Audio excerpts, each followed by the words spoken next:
Fazes parte dos que estão aterrorizados ou dos que estão tranquilos com os resultados eleitorais de hoje? Bem, tranquilos não é o termo certo, não é? Mas também não estou aterrorizado. Apreensivo? Apreensivo, mas eu, quando Trump ganhou pela primeira vez há 8 anos, escrevi logo no dia seguinte que não me parecia que a democracia americana fosse acabar, por causa disso. E mantenho a mesma opinião, 8 anos depois, mesmo com uma configuração do Congresso que é ligeiramente diferente, e não temos ainda a certeza, porque na Câmara dos Representantes deveremos ter um resultado bastante apertado. Poderá ser a maioria para um lado, poderá a maioria para o outro, e isto significa que, como os partidos americanos não votam sempre em bloco, às vezes há, o caminho não está totalmente aberto, e eu creio que continuarão a existir muitos limites, mas mesmo muitos limites à ação do Presidente, limites esses que vêm, enfim, há pouco o meu antigo colega de liceu, ele recordou aqui isso, e amigo João Valdo Almeida, embaixador da União Europeia em Washington, durante algum tempo, que esses limites viriam da comunicação social. É óbvio que vão continuar a vir da comunicação social, porque a comunicação social tem um papel de revelar o que se está a passar, mas a comunicação social é, na minha perspectiva, uma das responsáveis pelo que aconteceu agora, quer pela surpresa, ou pela parcial surpresa, quer pela forma como se afundou completamente na confiança dos americanos. Não soube ler o que estava a acontecer. Há 8 anos, eu não queria estar a repetir isto, mas há 8 anos, os jornais americanos prometeram que iam sair da bolha, porque não tinham percebido que Trump ia chegar. 8 anos depois não saíram da bolha, aparentemente, porque estão pior em termos de confiança pública, recuperaram um pouco pelo caminho, mas perderam tudo nos últimos anos outra vez, e muito porque têm uma perspectiva, quer dizer, vivem de facto em mundos diferentes. Agora, uma das coisas que esta eleição parece indicar, enfim, é uma eleição dividida, mas por incrível que pareça, as eleições para presidente dos Estados Unidos, mesmo aquelas que foram, como costuma dizer às vezes, um landslide, não é? Portanto, uma eleição esmagadora no colégio eleitoral, às vezes a diferença em número de votos era pequena. Houve eleições dessas com 2% de diferença em número de votos e depois 200 votos de diferença no colégio eleitoral. Portanto, as coisas são... O país sempre teve muito partido ao meio, até pela forma como o sistema funciona, não é? As várias... Aquilo não são partidos como os nossos europeus. Aquilo são coligações. E o grande problema, e desse ponto de vista, E coligações de interesses. Sim, de interesses, quer dizer, mas lá, podem ser os interesses dos trabalhadores ou o interesse dos empresários, pode ser o interesse de uma minoria, de uma hiperminoria, ou o interesse de uma tradição, quer dizer, são coisas muito diferentes. Portanto, e desse ponto de vista, o seu lado, por exemplo, de carga ideológica, é mais plural, no sentido em que há várias sensibilidades dentro de cada um destes partidos. No caso concreto, por exemplo, desta eleição, uma das coisas que se notou, sobretudo no período da campanha eleitoral, e no caso dos republicanos praticamente durante todo o tempo, é que essa carga ideológica foi, no mínimo, confusa, no caso dos republicanos, ou no caso dos democratas, eu diria quase que uma preocupação de a omitir, de esconder, mas ela está presente nos chamados grupos de interesse, chamemos-lhe assim, ou nos grupos mais militantes que existem dentro dos dois partidos. E aí é que está boa parte do problema que tiveram, porque passou o Partido Republicano e por isso é que foi tomado por Donald Trump, de alguma forma, e pelo problema porque está a passar o Partido Democrata, no sentido em que, e isto passa-se, atenção, isto não se passa só desde agora.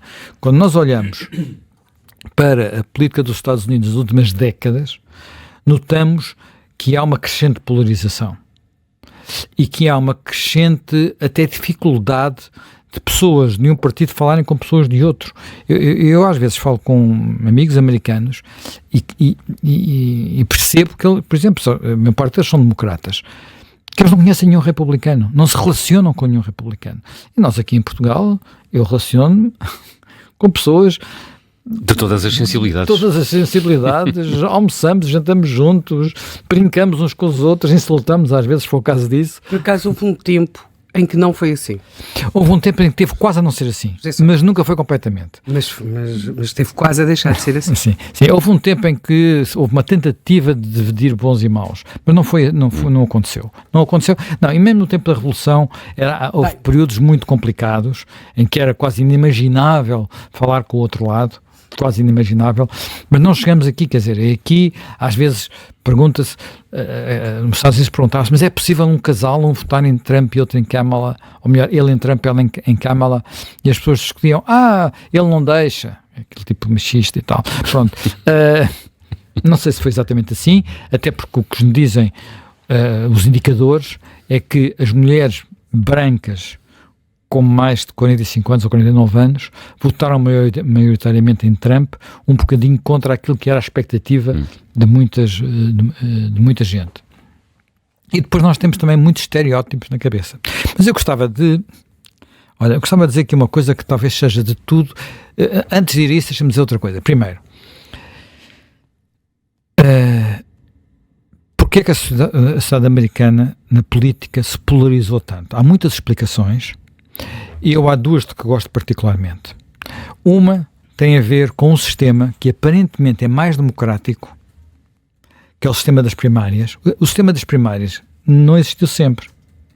Portanto, esta coisa de termos eleições primárias para escolher os candidatos. Eleições onde toda a gente escolhe o líder de cada partido. Não é toda a gente, quer dizer, no limite é toda a gente, mas vai só aos eleitores.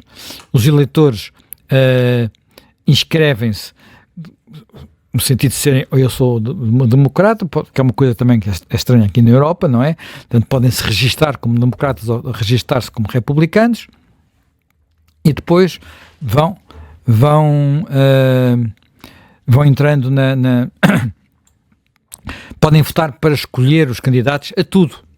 Literalmente a tudo. Quando eu digo literalmente a tudo, é literalmente ao candidato ao Congresso, ao candidato à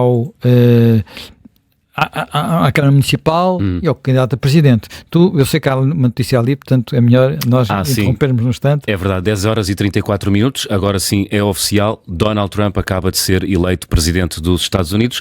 Até aqui estávamos apenas a trabalhar numa possibilidade matemática quase certa, não é? Quase certa, que indicava que Donald Trump ia ser Presidente. Mas agora sim, como isto funciona nos Estados Unidos, só para terem ideia, a contagem não acabou e vai levar dias a acabar. Há estados em que demora 9 dias até, não é? Sim, porque há muito voto por correspondência, os votos por correspondência podem ser depositados, penso que até ontem, portanto, há um sistema complexo, digamos assim, e que é demorado de contar, não a maioria dos votos, mas o rabinho final dos votos, e houve casos em que isso teve que esperar vários dias até fechar essas contas para decidir alguns estados. As diferenças que existem em quase todos os estados neste momento, que foram já atribuídos a um candidato ou ao outro, dão indicação de que Donald Trump está eleito. Aliás, quando ele chegou aos 267 votos eleitorais, foi numa altura, foi quando lhe foi atribuído à Pensilvânia, onde não estão contados os votos todos ainda, e vai levar muitos dias a contar todos. Quando lhe foi atribuído à Pensilvânia, isto é uma atribuição feita pela Associated Press, que é uma cooperativa de jornais americanos, portanto uma espécie de cooperativa, mega cooperativa, enfim, é um bocadinho mais complicado que isso, de jornais americanos, que neste dia faz não só as sondagens pré-eleitorais, como a análise dos resultados, como em função dos resultados que falta contar e dos counties, dos condados de onde eles vêm, e saber de onde eles vêm, é capaz de prever com algum mínimo de certeza que a margem existente na votação é suficiente para atribuir este ou aquele, digamos, este ou aquele círculo a um candidato ou outro. Isso aconteceu às 6h30 da manhã, para os ouvintes que não estavam acordados a essa hora, e uma hora depois Donald Trump faz então o seu discurso de vitória. Mas na altura faltavam 3 votos eleitorais. Ele estava com 267, lá estavam 3. Olhando para o mapa, via-se que havia um Estado com 3 votos eleitorais que não estava ainda atribuído, que é o Alasca. Porque o Alasca é o que fica lá no rabo do mundo, não é? Portanto, É o último a fechar as urnas, não é? e, portanto, as urnas fecham muito mais tarde, mas o Alasca não tem dúvidas, o Alasca vai cair, ia cair, e a votação já verificada era quase 2/3, 1/3, portanto é um Estado republicano.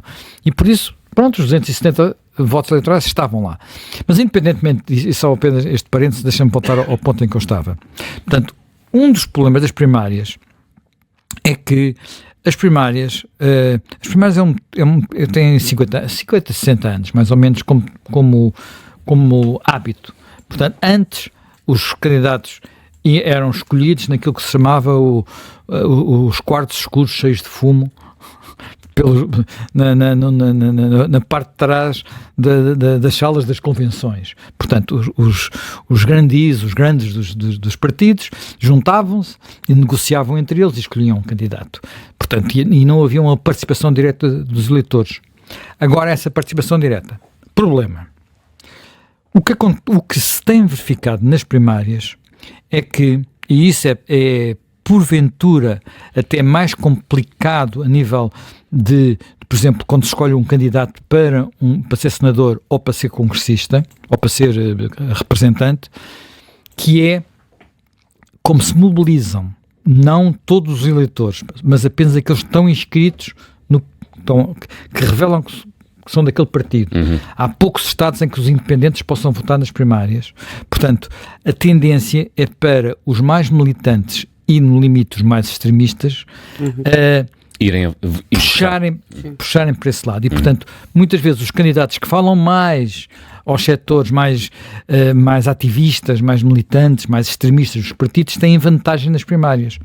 E costuma-se dizer que, e isto não é, costuma-se dizer, acontece, que os candidatos nas primárias fazem uma campanha para os extremos e depois na campanha presidencial propriamente dita regressam ao centro. Mas isso muitas vezes isso permitiu que Donald Trump fosse escolhido pela primeira vez, que era uma coisa quase impossível, que toda a gente dizia quase impossível de acontecer. As pessoas riram-se quando ele desceu aquelas famosas escadas na Torre Trump. Enfim, ele beneficiou de outros fatores, nomeadamente na divisão dos seus opositores. Desta vez houve na expectativa durante algum tempo que uma senhora, uma republicana mais moderada, que é Nikki Haley, curiosamente da Carolina do Norte, salvo erro, Carolina do Sul. Foi embaixadora do Trump. E que foi embaixadora do Trump nas Nações Unidas. E que é uma pessoa que fez uma boa campanha nas primárias, mas no entanto não conseguiu derrotar a base militante do Trump, apesar de ter tido alguns resultados interessantes, não é? Portanto, este é o primeiro problema. Carolina do Sul. Carolina do Sul, pronto. Este é eu sabia que era uma das Carolinas, que ela tinha sido governadora. Portanto, esta é uma das coisas que tem puxado, digamos, a política prática um pouco para os extremos. E depois há outro fator. Esse outro fator, que é um fator que eu vi no outro dia ser discutido por um analista político, que eu sigo com alguma atenção, que é Rui Teixeira. Rui Teixeira é descendente de portugueses e é um analista político que eu diria centrista e que, portanto, a primeira vez que eu o ouvi até foi num think tank ligado ao Partido Democrata em Washington. Ele é um analista eleitoral que tem trabalhos muito, muito, muito interessantes, até sobre estas questões étnicas e a evolução do eleitorado étnico, digamos assim.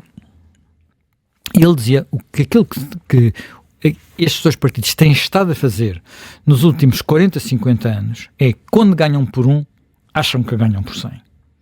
E, portanto, procuram aplicar, e como habitualmente há outro fenómeno que é, como há eleições de 2 em 2 anos para a Câmara dos Representantes e para 1/3 do Senado, o que acontece é que, como a mobilização no ano da eleição presidencial costuma ser maior, o partido que ganha o presidente muitas vezes consegue conquistar pelo menos a Câmara dos Representantes. O Senado varia mais porque só há 1/3 que esteja em jogo. Portanto, e por isso há ali um período, digamos, de 2 anos em que o presidente eleito tem a boa oportunidade de aplicar o seu programa todo. E, portanto, mesmo quando ganhou por pouco e quando tem um mandato eleitoral que nós poderíamos dizer por pouco ou por, enfim, às vezes por quase nada, mandato eleitoral que aconselharia alguma governação mais centrista, tende a governar mais de acordo com as agendas dos extremos. Sendo que nestes extremos, de um partido e no outro, acontece ainda outro fenómeno, o qual também já está a chegar à Europa e a Portugal, que é, temos muitos grupos de ativistas e de militantes que são grupos que, ao contrário do que sucedia antigamente, em que eram grupos, quer dizer, quando as ideologias políticas tinham uma certa, quer dizer, quando um partido mesmo extremista, mesmo que fosse um partido de 0,1% do eleitorado, se apresentava, tinham, como se costuma dizer, um projeto para o país. Procurava ter um modelo, mesmo que fosse... Não, agora não é um projeto para o país. Agora é, eu não quero comer carne.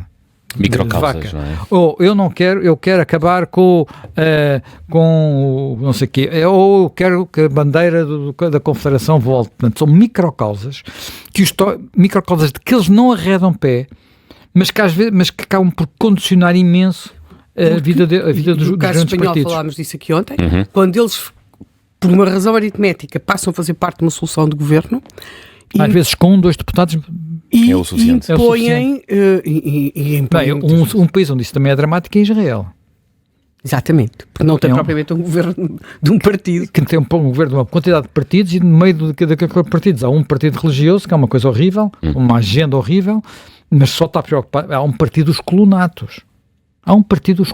Quer dizer, coisas deste género. Bem, não interessa, agora estamos nos Estados Unidos. Portanto, mas estes 2 fenómenos, portanto, fazem com que, por exemplo, quando nós olhamos para os temas desta campanha eleitoral e os temas que eventualmente levaram, pelos estudos eleitorais, levaram ao regresso improvável, temos que dizer que é improvável, de Donald Trump, encontramos 2 temas centrais: economia e imigração.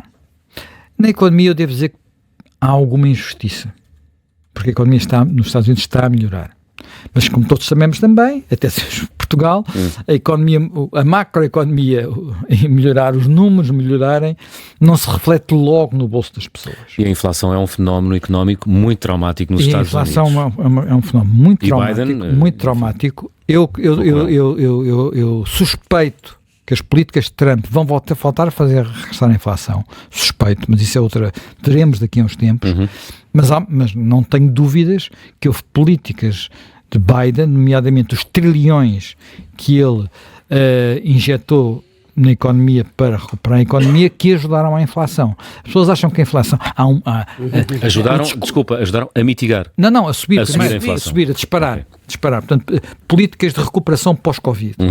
Portanto, repara que ele foi eleito no ano do Covid, depois houve ali uma série de políticas que foram trilhões e trilhões injetados na economia. Quando o dinheiro entra numa economia, há mais dinheiro, os preços sobem. Quer dizer, está nos livros. Não sobem porque há especuladores ou bancos a ganhar, a fazer muitos lucros, como dizem alguns partidos políticos em Portugal. E no resto do mundo, por todo lado. Não, isto são os especuladores. Não, há mais dinheiro a circular e, portanto, se há mais dinheiro a circular, sobe tudo. Até também sobem os salários. Só que há sempre um lapso de tempo entre a subida dos preços e a subida dos salários. Sempre. Pronto, até porque muitas vezes antes da inflação houve uma recessão e que na recessão a margem das empresas diminuiu e, portanto, mal elas abrem um bocadinho, mal há mais procura, basicamente é isto, mal há mais procura, elas sobem os preços. Isto é, enfim, é o comportamento das pessoas que fazem a economia, não é o comportamento de seres abstratos. Muito bem, portanto, economia e imigração. Imigração. Repara, o primeiro pacote só foi aprovado, só passou naqueles termos que eram, porventura, demasiado gigantescos, porque Joe Biden tinha maioria no Congresso, nas 2 câmaras do Congresso, perdeu essa maioria logo, numa das câmaras, logo na eleição intercalar de 2022, quer dizer, não perdeu tanto como se imaginava, mas perdeu-a, e o outro tema, que também foi um desastre nos primeiros 2 anos, foi a imigração. Pronto.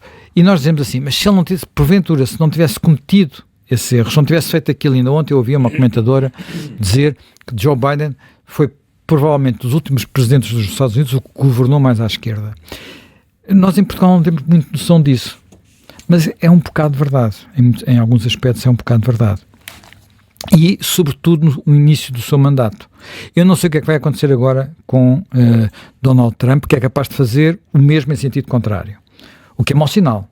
Mas este vai e vem, que isso é normal, haver mudanças de políticas, as pessoas mudam, umas vezes vai mais para um lado, outras vezes vai mais para o outro. Guinadas é uma coisa um pouco mais complicada. E as guinadas assustam os eleitores. Assustam os eleitores no sentido que, quando há uma guinada muito forte, eles dizem, e depois os resultados não se notam logo, pode vir outra pessoa dizer assim, estás a ver, fizeste aquilo, exageraste, agora é a minha vez outra vez. Foi o que o Donald Trump fez e foi assim que ele acabou por ir buscar um eleitorado variado. E há alguns sinais, deixa-me só dizer agora aqui um lado, duas coisas um bocadinho mais positivas. A primeira, que é a forma como o eleitorado se mexeu, quer haver mais latinos a votar nos republicanos e em Donald Trump em particular, quer haver mais negros, quer mesmo a divisão entre mulheres e homens não ter sido porventura, sobretudo em alguns, não em toda, digamos, mulheres negras, e a divisão foi abissal, mas em outras áreas ter sido menos desequilibrada do que se pensava. Por exemplo, a clivagem nos jovens era maior, tem vindo a diminuir. A clivagem nos jovens, portanto, a vantagem nos jovens dos democratas era gigantesca em 2016, ficou um bocadinho menor em 2018, um bocadinho menor em 2020, e no caso concreto dos jovens, quando estou a falar de jovens, estou a falar eleitorado com menos de 29 anos, e no caso concreto dos jovens homens, rapazes, rapazes de 39 anos, enfim, homens com menos de 39 anos, pela primeira vez votaram maioritariamente Trump, e não no candidato democrata. Portanto, há aqui esta evolução. É um sinal de que a ideia que estamos perante dois corpos estanques que se vão degladiar até à morte, que é uma ideia que às vezes construímos na Europa, até por causa da experiência europeia, que é uma experiência muito diferente da experiência americana, é porventura exagerada. E há até por um outro fator, é que estes partidos, nos últimos 40, 50, 60 anos, mudaram radicalmente a sua base eleitoral. Mas radicalmente. Quer dizer, o Partido Democrata que elegeu John Kennedy é um Partido Democrata que tinha a sua base eleitoral no Sul, portanto, uma boa parte da sua base eleitoral no Sul, porque eram os democratas que se tinham oposto ao fim da escravatura, portanto, contra um presidente republicano que era Lincoln, e isto tinha-se mantido. Tinha havido muitas casas brancas com muito racismo lá dentro, de presidentes que hoje são muito bem vistos, por exemplo, o presidente Wilson, uma casa branca hiper-racista lá dentro, não é? No seu funcionamento. Portanto, tinha havido e isso mudou completamente com os direitos civis. Aliás, o Lyndon Johnson, quando assinou a lei, disse: esqueçam os Estados do Sul, o Partido Democrata vai desaparecer dos Estados do Sul por décadas. E desapareceu. Portanto, houve aqui uma mudança muito grande. Os brancos pobres do Sul votavam democrata e os brancos pobres do Sul agora votam republicano. Mas os negros, que votavam antes mais depressa republicano do que democrata, depois dos direitos civis viraram ao contrário e agora estão a fazer outro caminho novamente. Portanto, a costa leste, portanto, Nova Iorque, Boston, Massachusetts, era uma base dos republicanos. Hoje, ao contrário, é uma base dos democratas. E isso também corresponde à base social. Os mais afluentes, as classes instruídas, as pessoas com cursos universitários, tradicionalmente votavam mais nos republicanos. Hoje é, porventura, digamos, a classificação social mais dividida é as pessoas com formação superior. Portanto, onde de facto a vantagem dos democratas é 2-1, ou mesmo mais do que isso, relativamente aos republicanos. Pronto, dito isto, é uma coisa só que queria acabar, depois podemos falar melhor sobre isso a seguir. Uhum. Há outra coisa que eu ouvi nos últimos dias e que achei imensa graça relativamente ao perigo que pode constituir para a democracia e para o sistema uma vitória de Trump. Eu devo dizer que, como te disse, como repito, que já disse ao princípio, não tenho essa perspectiva. É evidente que é aquilo que nós, na linguagem coloquial, chamaríamos um burgueso. Portanto, e nós não gostamos de ter burgueses no lugar daqueles. Tenho um amigo meu que costuma dizer, alguém que nem sequer é capaz de apertar o botão do casaco quando cumprimenta uma outra pessoa, não é? Que é uma coisa de boa educação mínima. Quer dizer, vai sempre ali todo desgargalado, com aquela gravata... Parece os nossos pais a falar, vai ser todo desgargalado.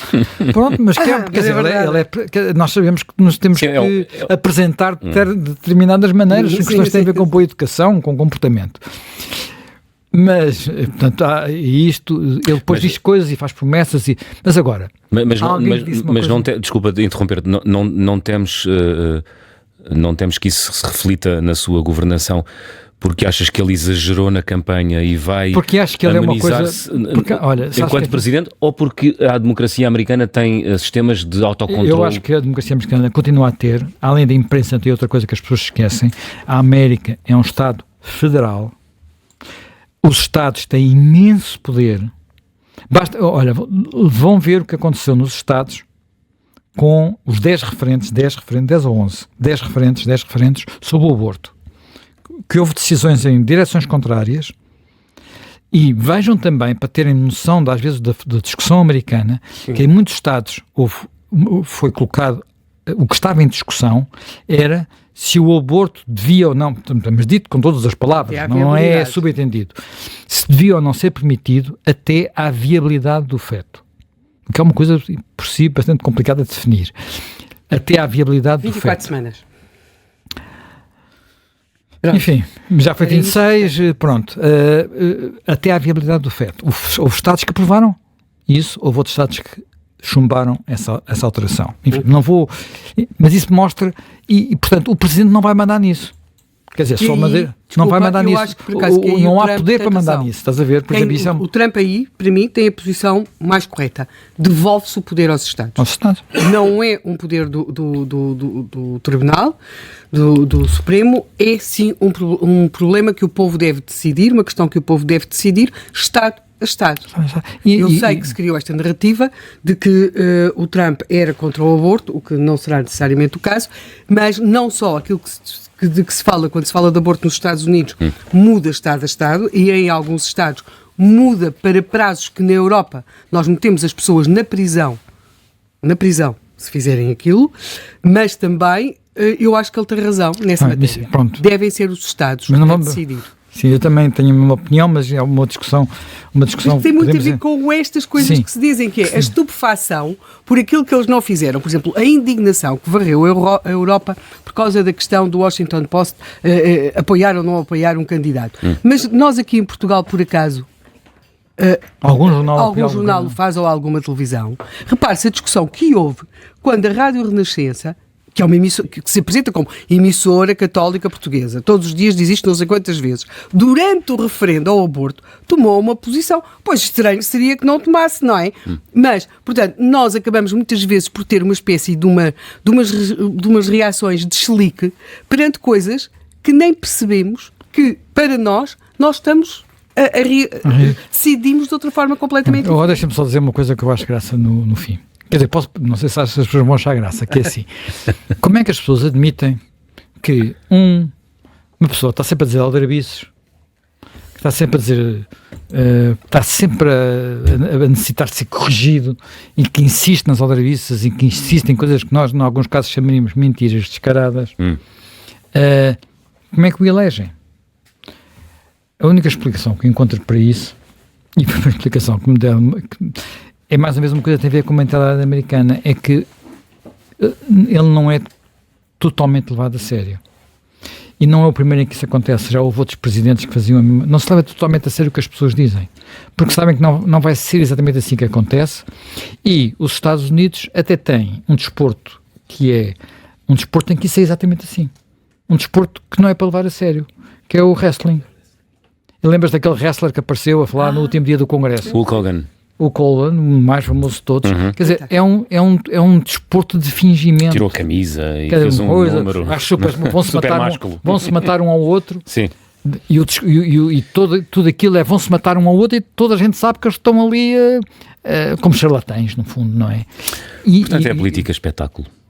É um lado de política espetáculo também, enfim, e nós sabemos que houve outros, se formos ver a história, houve mais casos, quer dizer, presidentes que mentiram ou não mentiram, um presidente que mente é ou não é demitido e por aí adiante, bem, enfim, não vale a pena ir por aí. Eu acho que há esta questão. Isto tem que ser considerado para nós pensarmos naquilo que vai ser ou não vai ser a administração Trump no que respeita à política externa. É um tema importante e para mim, neste momento, e sobretudo relativamente à questão ucraniana, é o que mais me preocupa.